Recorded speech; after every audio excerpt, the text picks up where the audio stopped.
Our guest today has won 4 Grammy Awards and was the lead singer for the popular 70s band Head East. He had a radical crash in his life and was planning to leave the music industry entirely until the surprise opportunity came years later to be the lead singer for the trend-setting Christian rock band Petra from 1986 to 2006.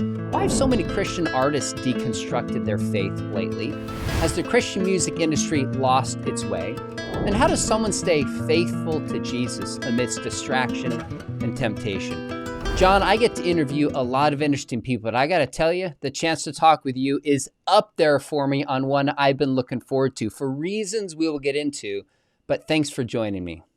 Oh, my pleasure, buddy. I'm very excited to be able to talk with you. It's just a long time since the last time I saw you, and you actually grew up. That is a fact.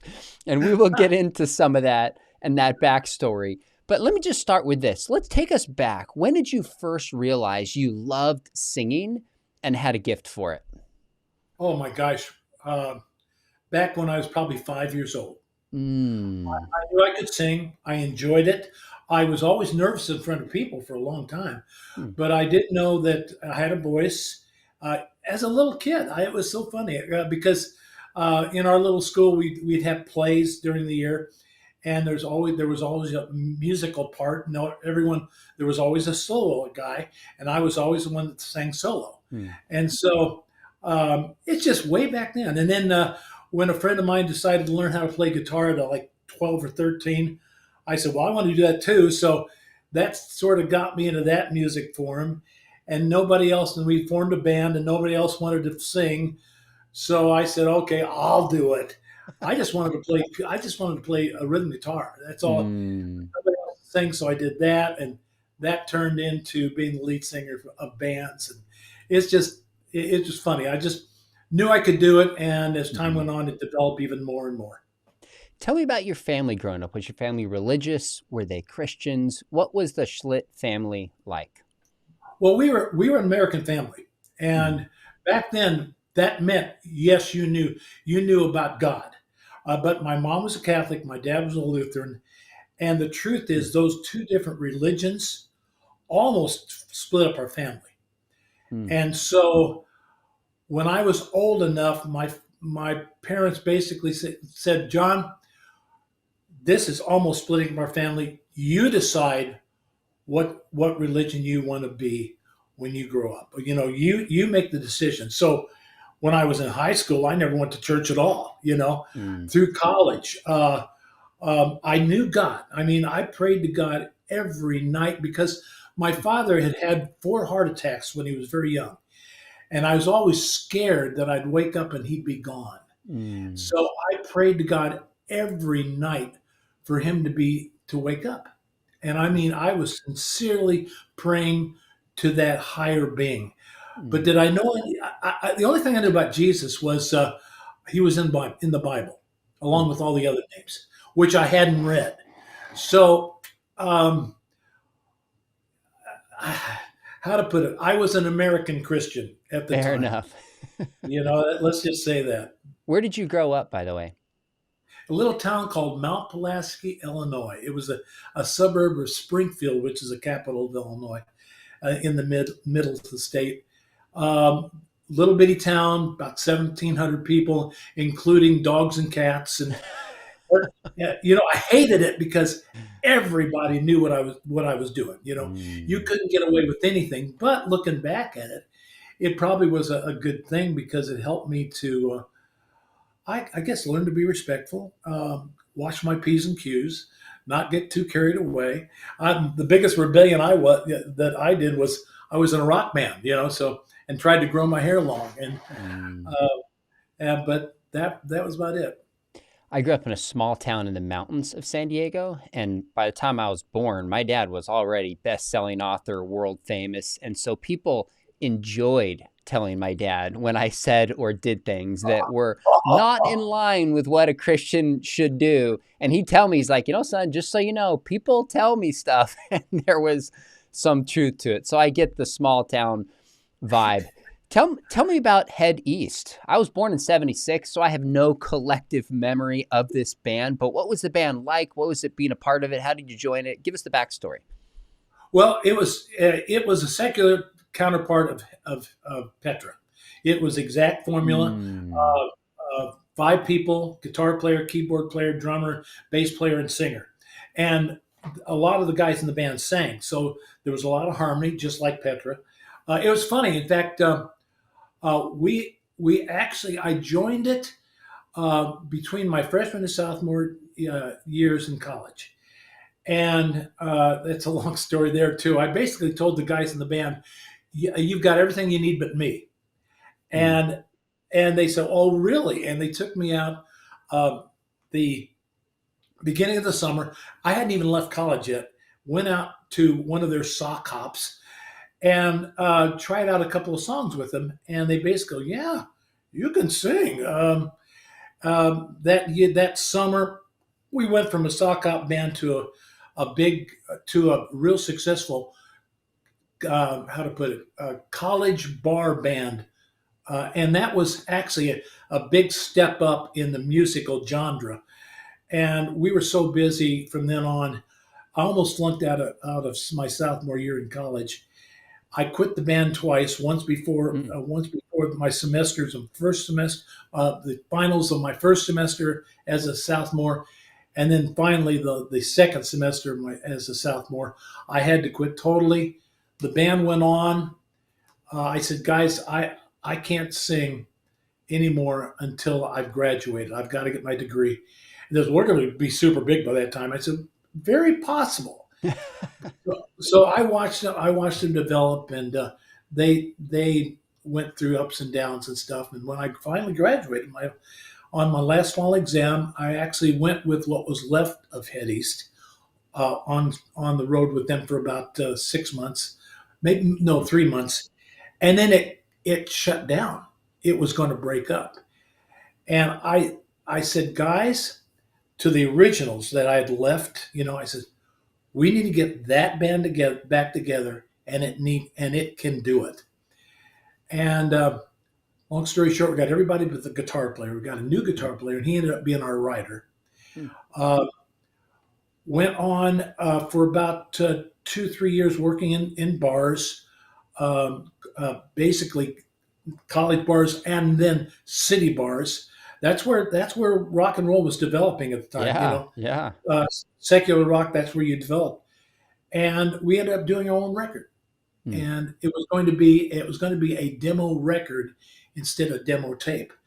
And we decided to do a demo record and sell them why we shipped it out to all the labels and try to make up the cost of it at the same time. And a couple of people saw it, played it on some of the major FM stations at the time in the Midwest. It went number one single, number one Mm.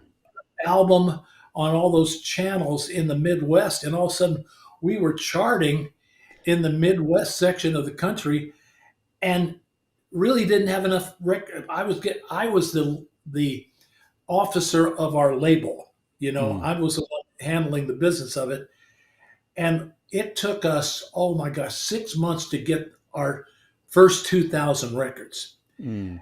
Because we weren't a label, they just sort of they Sure. did it whenever it felt like it, type of thing.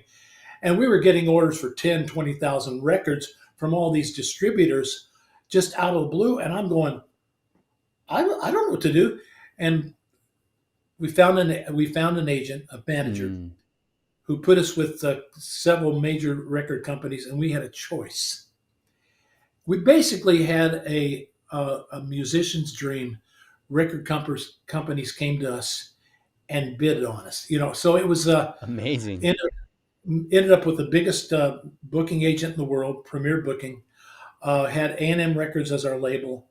Had really great managers out of St. Louis.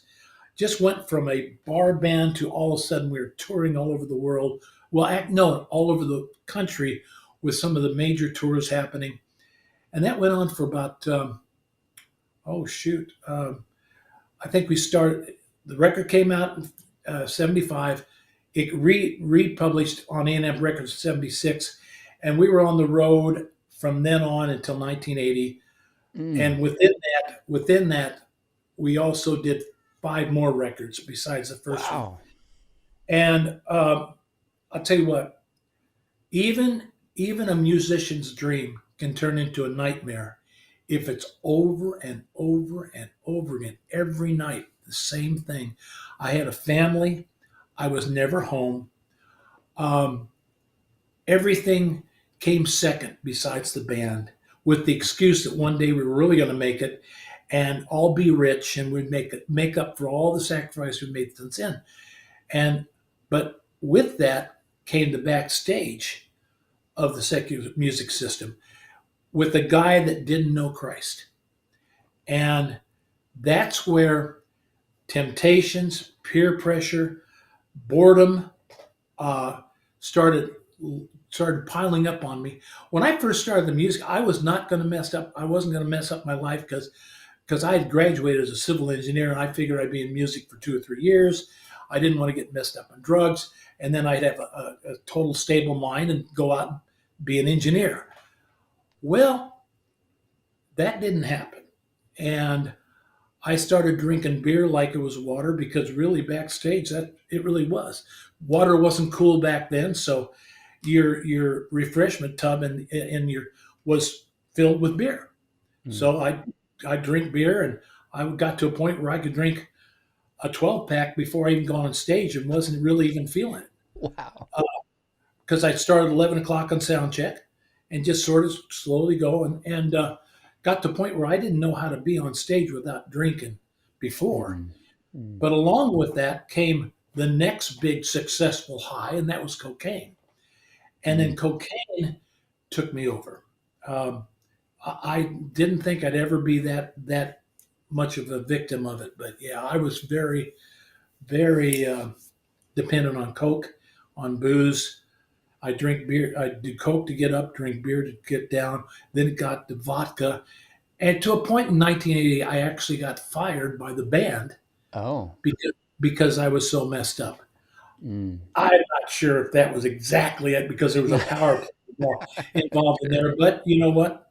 The guys that are part of the band now, they're good friends of mine now. Praise God. For 13 years, I didn't want anything to do with them. But as time went on, and my walk with Christ got deeper and deeper and deeper. And praise God, I was finally able to just say, you know what?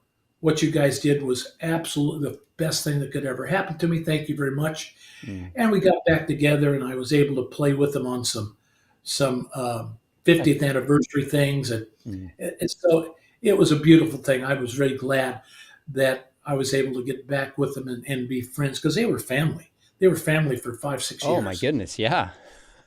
So you're But keep going. but that was a Eddie's time, and Mm. love the crowd. Always loved my crowd. Mm. Uh, but going backstage afterwards, again, like I said, that was a dark area for me. I did not have Christ. I was fair game, and I really think, as I look back, I still say that was the enemy's world, and he had a plan for me, and it wasn't good. Mm. Well, bring the story full circle. So they fire you. You were living the dream, but internally fighting demons. How did you end up turning your life around? Well, I went on a 6 month bench after I Mm. left the band. I went with an excuse that I was going to start a new band, and really the only thing I got 5 guys from different parts of the country. Great band, including my brother. I had my brother in there, and he's a great keyboard player, singer. It's called the Johnny Band because that's what my mom wanted me to call it. So I called it the Johnny Band. And it was great, except for the fact that I used every day as an excuse to get either drunk or coked up every day. I mean, it got to a point where I don't know if I was ever totally straight in any for 24 hours a day for 6 months. And at the end of that 6 months was my anniversary, my wedding anniversary, my ninth wedding anniversary. It was on the 28th of August. And what I normally did was I get totally plowed, then I do coke and sober up, and I could handle Mm. everything. That couldn't find any coke. Got totally plowed, passed out, missed my party. And my wife, who that same 6 month period got saved. And Mm. that drove me crazy. I couldn't stand the fact that she tried to tell me about Jesus because I was too cool for Jesus. I'll become a Christian when I'm too old to have any fun. That was my attitude. And so I wake up that morning on the couch. My little 1 year old son is looking at me like, Dad, well, why are you on the couch here? He he wasn't talking yet, but just that look.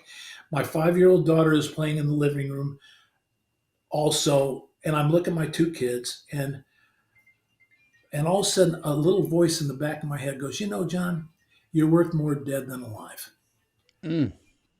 And I said, and it totally made sense to me. I got up on my chair. There was and I looked at him. I looked at my kids and said, I'm not going to use a gun. And as I'm sitting there trying to figure out what kind of pills I could use to make it as quick and painless as possible, my wife taps me on the shoulder and says, John, remember you told me you promised you'd come talk to my pastor tonight. And I said, when did I do that? She says, last night when you were drunk. And I go, you know what? Okay, I'll come talk to pastor. I wanted her to remember that I tried because I was set. It wasn't even a fearful thing. It was okay. This is what I need to do to Mm. help my family because this monster that I have become is not right for them. It's just not right. The way my family was functioning was not right. I wasn't a good person for them. But I went to this pastor's house that night, and make a long story short, I walked in with an attitude and walked out with the Holy Spirit. Wow. And my life changed from then on. Was I perfect from then on? No. But I knew there was a burden that had lifted off my shoulders that night that I didn't even realize was there. I mean, that burden of guilt, that burden of guilt, basically, Mm. uh, lifted off of me. And I remember holding onto my daughter's hand as we were walking out of the pastor's house. And I looked down at her, and I feel like the first thing God ever said to me was, John, those treasures you were trying to get, that success. Well, your treasures are right here, and I've been taking care of them. Mm. Now it's your turn to start helping. Mm. And it was like, wow, what a beautiful way to live. And as I looked at my flesh and blood family, I realized, you know what? As I remember that phrase, and I became part of Petra, I realized the family is not just flesh and blood. It's the body of Christ. It's the it's the creature made in the image of God. Mm. And it was a responsibility God gave me, and I so appreciate the fact that He allowed me to be part of Petra's ministry to function in that service. And I've never regretted a minute of it. Mm. John, I love this. Beautiful story. And I want to take it further into Petra. When I Okay. was, if I had to guess, maybe somewhere between 12 and 14 years old, so late 80s, early 90s, my dad Mhm. comes home with just 4 or 5 dozen different tapes at this time of Yeah. Christian bands, hoping that I'd listen to Christian music rather than the 80s music that I enjoyed. And Mhm. one of the only bands that I could actually remotely listen to was Petra. The others were like cheesy. I just were embarrassed by them. It did nothing for me emotionally. And so Right. there was a sense at that stage, I'm like, oh, Petra's a cool band. Now, how did you get over this idea that being a Christian is not cool? And, or did you not even care about that? And was Petra a way of saying, you know what? You can actually be cool and have fun as a Christian and do rock music? Like, how much was Petra an extension of who you were and who you became? Well, remember, I had 7 years of being in front of thousands of people as a secular frontman. So I was a pro as a frontman, but that was only half of the formula because Petra needed a Christian frontman. Mm. So for the next 5 years, I got into the Word actually just unusually uh, amount of reading. I wanted to know what this was all about. Why did I feel the way I felt now? Why did God actually give me a second chance? And as time went on, I didn't join Petra until I'd been out of music totally for 5 years. In Mm. fact, as you said in the beginning, I gave up. I gave up singing because my guys, at that time, I was 35 years old. I was Mm. too old to be a rocker. There's no way, you know. So I was concentrating on being the best husband, Christian husband, uh, father, and employee. That to me was, in fact, one day I sat down and after the 5 years, and I'm a do-it-yourselfer. So the first home we ever owned was the sort of the ugly one in the neighborhood, and I fixed it to where it was Mm. pretty nice. But it took me like 2 3 years to do it. So once that was done, that was in about 5 years of being a Christian. Um, I I was sitting on Sunday morning, or it was actually Sunday afternoon after church, and I didn't have to work in the house anymore. It was finished. So I'm sitting there going, "Wow, okay," sort of twiddling my thumbs next to my wife. And I said, "Well, okay, I've got a great church, a great job. My kids are going to Christian school. I got a new home, healthy, healthy family. Wow, this must be the American dream." And I don't know why I said that, but the American dream. And all of a sudden, a voice, I mean, like it was right behind me going, "This isn't it. Don't be Mm. content with this. There's more." And I Mm. looked around and go, "Babe, I think God just talked to me." And she's, "Well, what did he say?" And I said, and I told her, the whole speech. She says, "Well, what do you think it is?" I said, "I have no idea." Mm. Soon after that, a um, a prophet came to our church. He wasn't a very good guy. I didn't like him. Mm. I thought he was personality wise, he was not a cool guy. But he came up to me one of the many nights. I mean, every night. One of the nights he says, "John, you're in for a big change." And you have to understand those 5 years of being a Christian, I went through a lot of changes. I'm And when sure. I bought and when I bought my first home, I thought I was established and no more changes. And when he said that, I'm going, "Oh no." And he goes, "Oh no, no. This is going to be your heart's desire." And what would that be? I thought I had my heart's desire. Like I said, great job. He goes, "No, this is going to be your heart's desire." So, wow, okay. And I just let it sit for a while. And shortly after that, we get a call from my brother, who is um, who was on my first Head East album. He was one of the crew guys. And make a long story short, Bob Hartman was looking for me because first of all, he knew I was a Christian.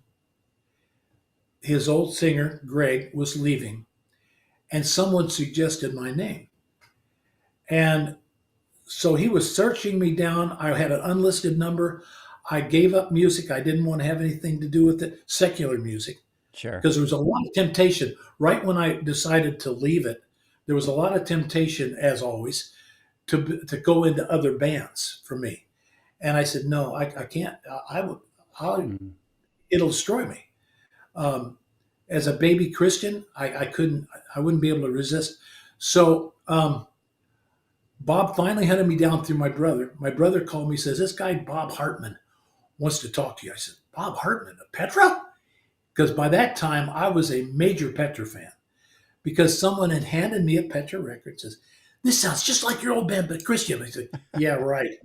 I had given up music because, as you pointed out, I couldn't listen to Christian music. It was not my cup of tea. I'd rather not listen to music at all Mm. than that style of music. So when I heard Petra, I'm going, "Oh my gosh, this is what rock could be." Oh my God. And I was so disappointed because I thought it was too late for me because Mm. of all the stuff I did with Head East. I was so dirty. I just was, why would God use such a dirty creature like me? Mm. And and praise God, before Bob called me, I had this. There was one day where I was sitting here feeling dirty, and God goes, John, which of the sins that you did is greater than my blood? Wow.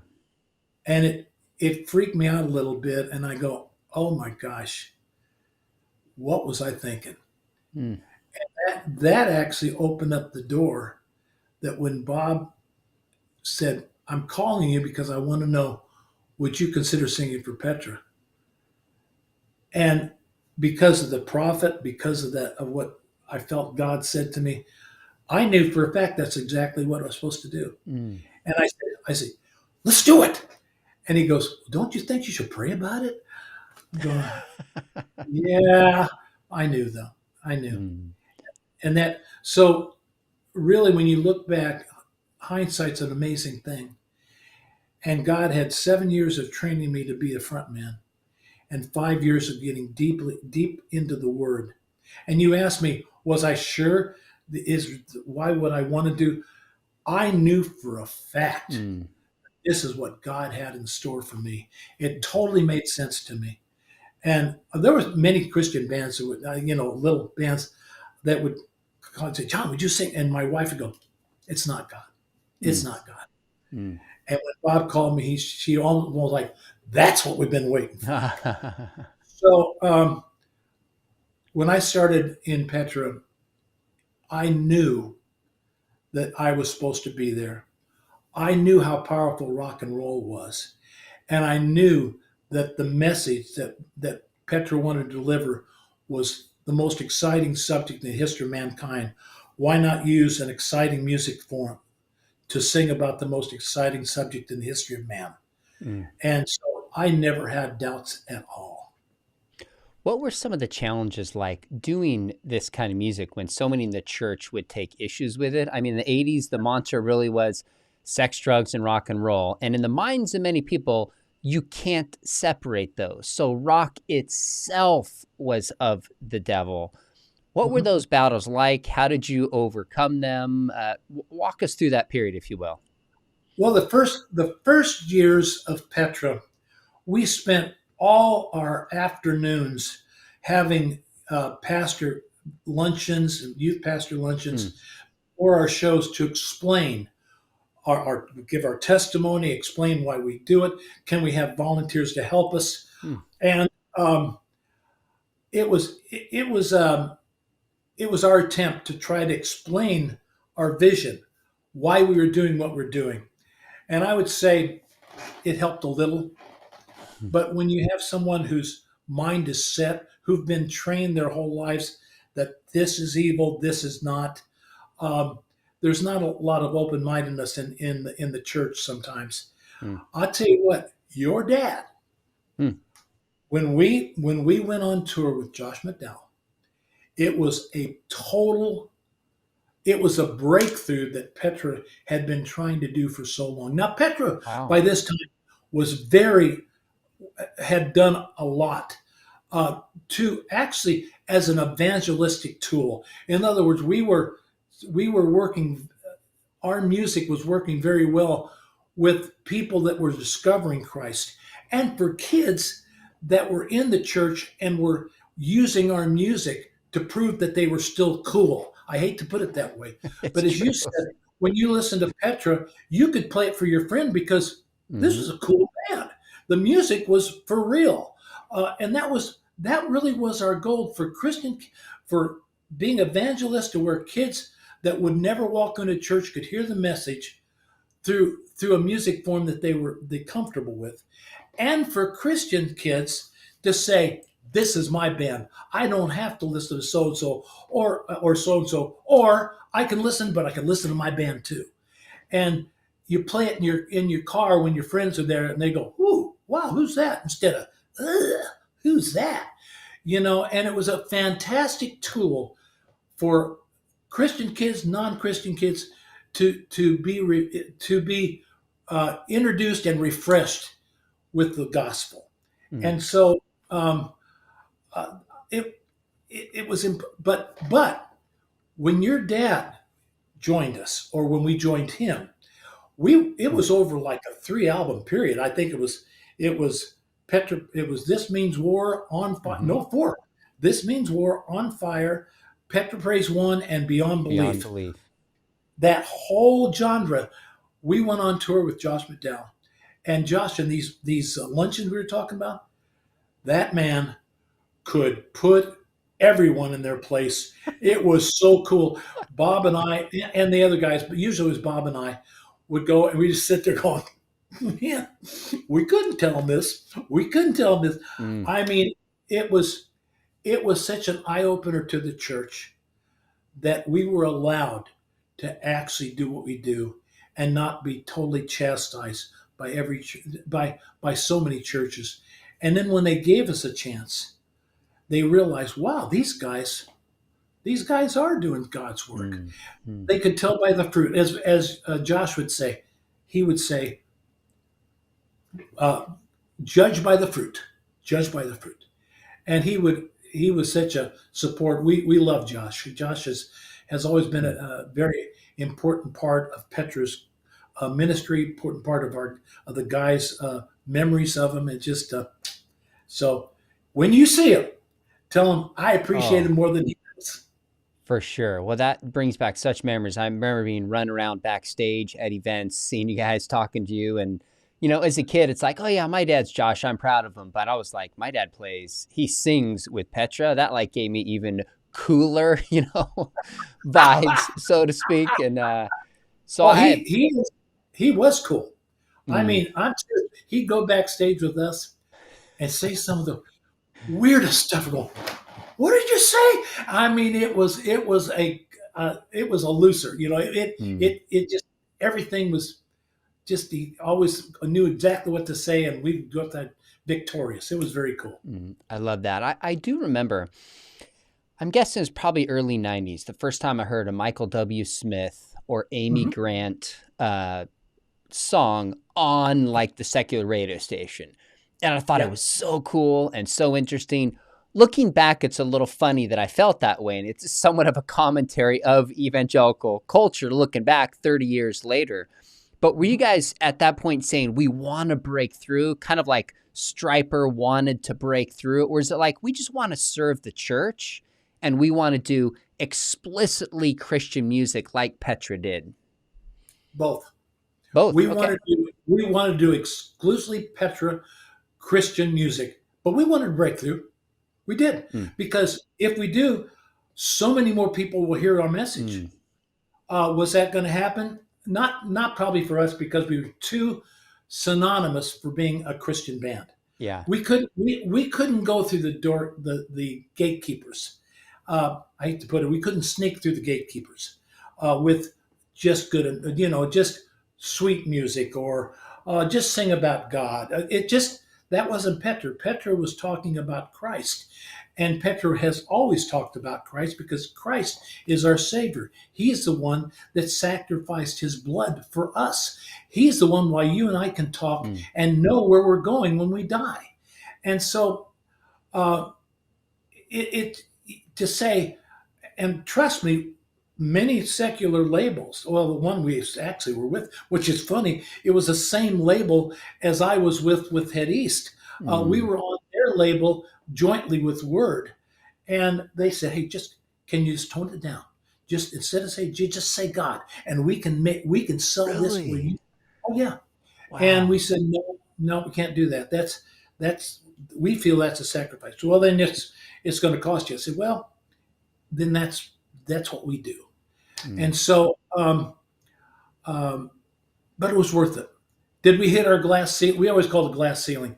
It was a Christian glass ceiling. It's as far as you could go. And then meanwhile, we got to make sure that the Christian radio would play us, and there was a certain formula there where we had to Yep. watch out for. Mm. There was never a time ever in Petra's career where we had free reign Mm. uh, to be able to do what we wanted to do. There Mm. was always a look, can't do that. Look, can't do that. Can't do. Let's be cautious about this.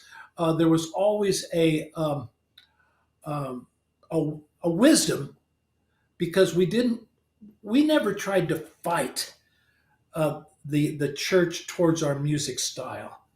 We tried to we tried to flow with it to be harmonious, but be on the rebel side. Mm. A harmonious rebel. I don't know if that even makes sense at all, but we tried our best to be that band that the kids can relate to, Mm. but their parents don't hate, I, and that was not easy. I've tried to explain to my kids what the culture was like in the 80s and how even just rock music itself, what people were so suspicious of it. And I remember my dad taking a lot of hits for Oh, traveling with the, I don't know if maybe calling it satanic might be an overstatement, but we would hear that at the time, this rock band, Petra. And he just fought so many battles, like I know you guys did, for people to see the heart of the message behind it. Uh, Looking back, I guess two-part question. Does it surprise you the phenomenon we've heard of so many high-profile Christian musicians, whether drummers or singers or guitar players, have deconstructed? Does that surprise you, these stories over the past 10, 15 years? And why do you think that might be the case? I can't speak for them. You know, Mm. the world is very tempting, and for instance, you get secular success, and all of a sudden you're dealing with all these, these big bands, these big secular bands that have their own music, have their own lifestyle. Uh, you're partying with them. You're friends with them, but you are a minority in a in a vast area. It was like me when I was in their world and didn't have Christ at all. Well, they have Christ, but I'll tell you what: when you're the lone soldier and you get bombarded with all the questions and why are what are you nuts? The degrading of being uh, sometimes you're weaker than you know, and Mm. the world dangles big carrots, and sometimes those carrots just you forget what it's all about and fall for it, and maybe the depth of their walk was never that great anyway. Mm. I don't know. I can't just because if you were a Christian artist and sincerely a Christian artist, wrote great songs, there was a time when you really were walking the walk. But never underestimate the power of the enemy. Mm. Now, never give him too much credit because we have Christ, and that's always greater than anything they can do. But be wise, be wise and Mm. just be careful. That's a very balanced, gracious response. I appreciate that, John. Here's some questions that came on Twitter/X. I mentioned I was going Oh to no! interview you, No! and Oh no! Okay. no, they're actually really good ones. They're thoughtful Oh, ones. cool. And Cool. here's I'd love to ask you about which Petra song has had the greatest lasting impact on the church. Wow. Whoa. I can't say song, but I on the church. Well, I'll have to go album. I can't do, That's fair. but Yeah. Beyond Belief album, the album, that song is synonymous for Petra. We can not play anywhere. Shoot, I can't do solo work without being doing Beyond Belief, and I'm very excited about that. I would say our Petra Praise 1 and 2, and actually we did a third one, which was never nearly as big, but those praise and worship albums. Um, I think were very useful, especially in South America uh, and Central America, for opening up doors to the mindset of where Christianity actually could. The closing doors were opening a little bit, and the concept of Christian music was opened a little bit because of that. Um, I guess that's the best way I can. I think the praise and worship stuff was very important. I Mm. think Beyond Beliefs was a very important record. I think This Means War was a very important record. I think No Doubt was an underrated record that should have had a whole lot more um, uh, exposure. Mm. But I mean, every record, uh, it's timeless. When you listen to it, it's still just as good as it was before. Still entertaining. Still has the same message. Um, those records. I mean, Bob Hartman is uh, to me, a spiritual legend. Mm, He, his music, his songs, his messages are life changing. I mean, God used Bob a mm, lot and allowed me to be part of that by translating it through my voice to be as real as possible. mm. Great answer. Here's another one for you. I'm just going to word it the way it was worded. It says, why has Christian music limited its lyrics so much? Petra lyrics like Creed and Beyond Belief were so rich in informing faith. Do you think musicians just aren't theologians? They have a different focus? Why might there not be as explicitly theological songs today in the way that yours and Petra were? I think two culprits: the Christian music industry itself and the world, Mm, and they work hand in hand. The Christian music industry wants to make a living. I get that. I think they lost and the way they do it now is they go totally praise and worship, and and it's edification, and that sells. Christian rock, I think, was very, and still is, very evangelistic, mm, but it doesn't make money because the Christian radio stations listen to the people that pay for it, which are usually 30 to 60-year olds that don't want to mm, hear anything but praise and worship because it's edification. They don't want to hear evangelism. Um, mm, so it's a matter of dollars, and it's a matter of dollars. I mm, think. Now, that's not saying there aren't people out there that are evangelizing. You just don't hear them because the Christian radio station don't play them. Secular's certainly not going to play it. And so they're out on their own, like Petra was. The only difference with Petra is for some reason God allowed our brand to grow into something bigger to where we don't necessarily have to have that anymore. And I will say although the internet destroyed music, the money, the mm, way of making a living of music, mm. it also had the old way. It also has allowed certain people that have that savvy about the internet to be to function within it and use it to get across their message. Mm. That's really helpful. Interestingly, I just a few months ago interviewed Michael Tate and Jeff Frankenstein from Newsboys, which was Yeah. another band my dad traveled with a few years after he traveled with you. And their most recent album is just deeply theological. I was so encouraged that they are just talking about deep biblical truth and making Mhm. it fun in a newsboys way. I've actually talked to my 12-year-old son about what I think the difference is between praise music and Mhm. between like popular Christian songs that often appear on radio stations. And they're not necessarily the same thing. In Mhm. your mind, what is the difference between a Petra praise album and a Petra rock album?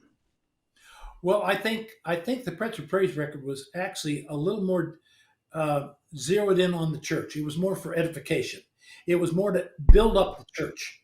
Where our other stuff was absolutely evangelistic. I mean, when Petra started, that's all we did. We were Mm, evangelistic band.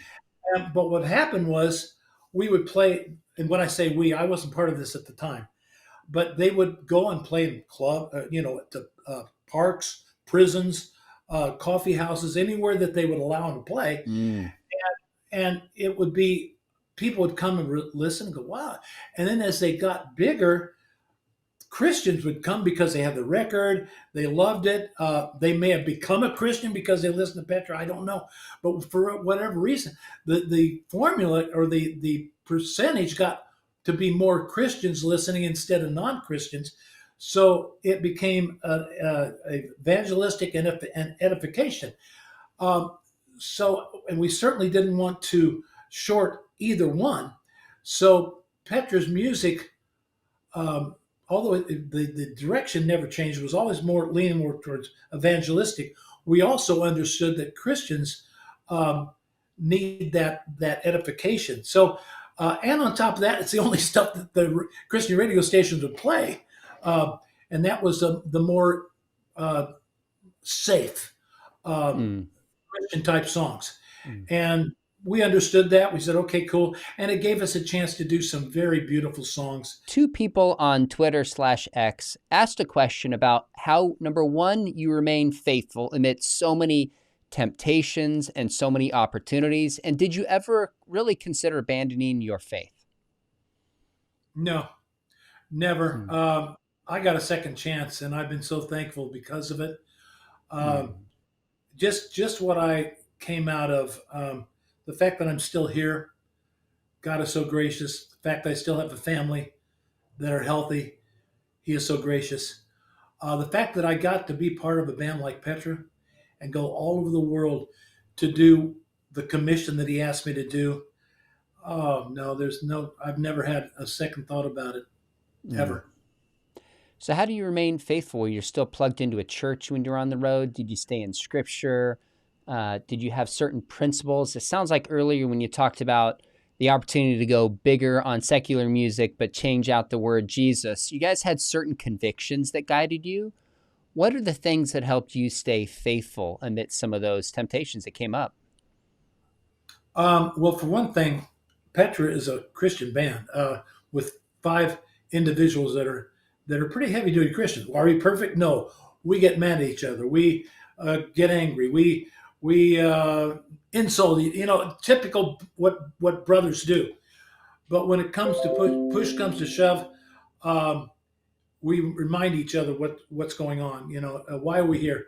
For instance, before we go on stage, we ask God to forgive us for everything we did that day because we Mm, want to walk on stage as clean vessels to where He can use us and we can stand all the way.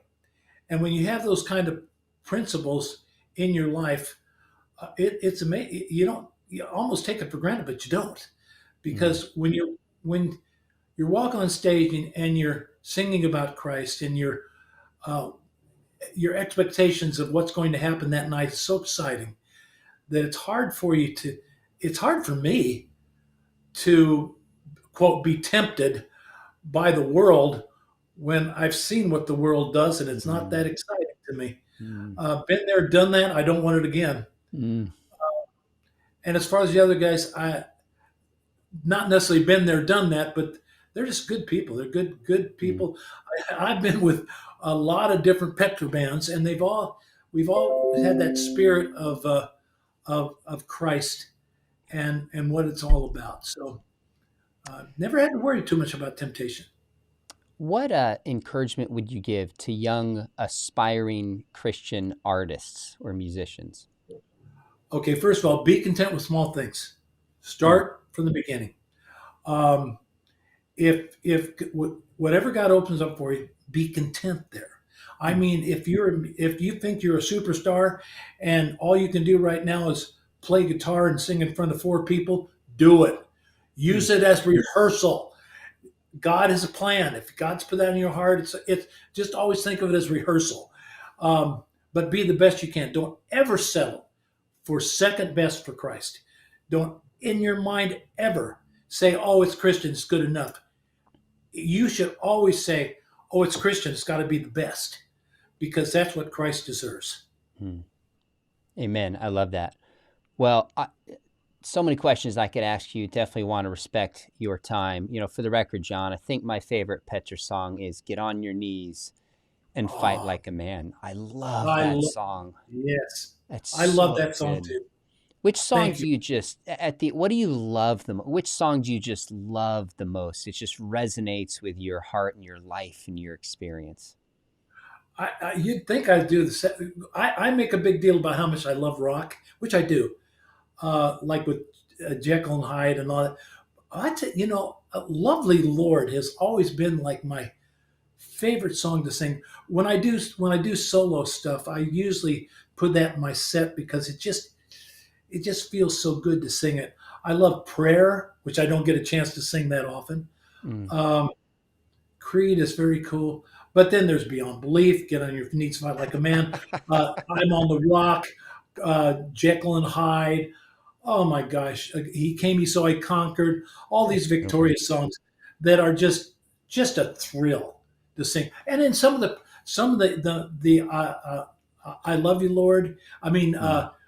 Lord, I lift your name on high, um, which is also victorious. Just how can you say what's your favorite when you have so many songs to choose from? I should have known it was like asking you your favorite kid. Maybe. Exactly. Yeah. And normally I say that. Oh, you mean which one of my children do I love more? No, I can't Yeah. do it. Fair enough. Last question. Tell us what you're up to now. And somebody in Twitter was like, former lead singer, they just performed 3 days ago. Can people still hear Petra if they want to? Oh, oh, absolutely. Yeah. You said form. I sort of cringed.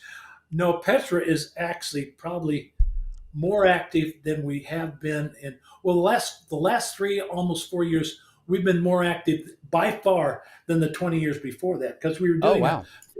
a 50th anniversary tour, which turned into 3 years of 50th anniversary, going on our fourth year, which we're not going to call 50th anniversary. Um, I don't know what we're going to call it. We've already got 5, 6 shows around the world that are already scheduled and may have a couple of surprises for everyone in the near future. So, yeah, it's not formally a Petra. We're still out there as long as God allows. As long as God allows me to be able to sing and be competitive, if nothing else, to myself in the past. Um, if I feel like I'm letting the folks down as far as skill factor, as far as capacity of my voice, that'll be the time to quit, and then God will have something else for me. But until then, and the band is playing amazing, then we'll do what we do. Well, I love it. And even if it slips a little bit, people are going to have a lot of grace just that you're back up there singing and having fun and bringing us back to so many songs that we love and enjoy. So, my bad for saying former. I appreciate the correction. I want to encourage everybody listening right now, go take their kids, support the show, check your website online, find deadlines. What a joy to go see you live. In fact, I'm going to make a note and see if you're anywhere near me and maybe bring my kids. I would love it. Yeah, say this is what I used to listen to, or no, Mhm. this is who I went out with. That's very cool. Only you can say that. Well, very, very true. John, this is such a joy. Thanks for being generous with your time. My And pleasure. this has been a real special conversation for me. Folks, before you click away, make sure you hit subscribe. We've got some other conversations, especially on apologetics and worldview coming up. Make sure you hit that subscribe and notification button. And if you thought about studying apologetics and worldview, we would love to have you at Talbot School of Theology. It's fully online right now. We want to equip you to serve the church where you're at. Information below. John, thanks again. We'll send you the link when it's out, but this is a real, real joy for me. Thank you. Oh, but my pleasure too. It's great. It's great to see you and tell your dad I said hi. You got it. Okay, man. God bless you.